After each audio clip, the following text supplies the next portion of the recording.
Hello guys. So na-admit po ako ngayon. Ayan.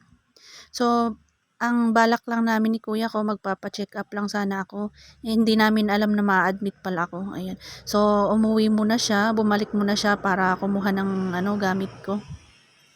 Ayan. Bali, kaya ko naman sana na mag-isa lang kahit walang bantay.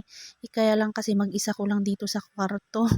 Ako lang talaga ang pasyente nila dito. Meron akong kasama diyan sa kabila, matandang lalaki kahapon, kaya lang na-discharge na rin siya kahapon din. Sabi ko bumalik ka na, sabi ko kay kuya ko bumalik siya kasi wala akong kasama dito. Hindi ako makakatulog guys kapag wala akong kasama. So ayan. So nag-inject sila ng ng antibiotic kanina kaya naging okay yung pakiramdam ko. Pero mga after 1 hour ganun sumasakit ulit yung ulo ko kaya hindi tayo nakakapag cellphone. Ayun.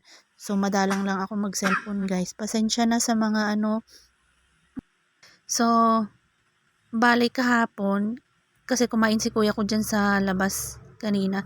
Tapos may sinabi yung nagtitinda dyan sa labas sa kanya. Sabi niya may namatay daw dito na matandang lalaki kahapon. Tapos hindi ko alam kung dito din sa kwarto ko mismo. Ayan, so ang kutob ko sa kwartong ito namatay yung matandang lalaki na sinasabi nung tindera dyan sa labas kay kuya ko. Kasi pagkabalik ni kuya ko kanina, kumain dyan sa labas, sinabi niya yun.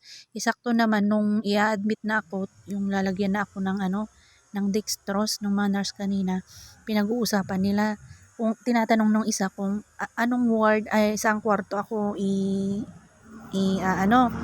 sabi nung isa doon sa sabi niya gano'n. Ay wala na ba doon? Sabi nung isa. Wala na, sabi niya.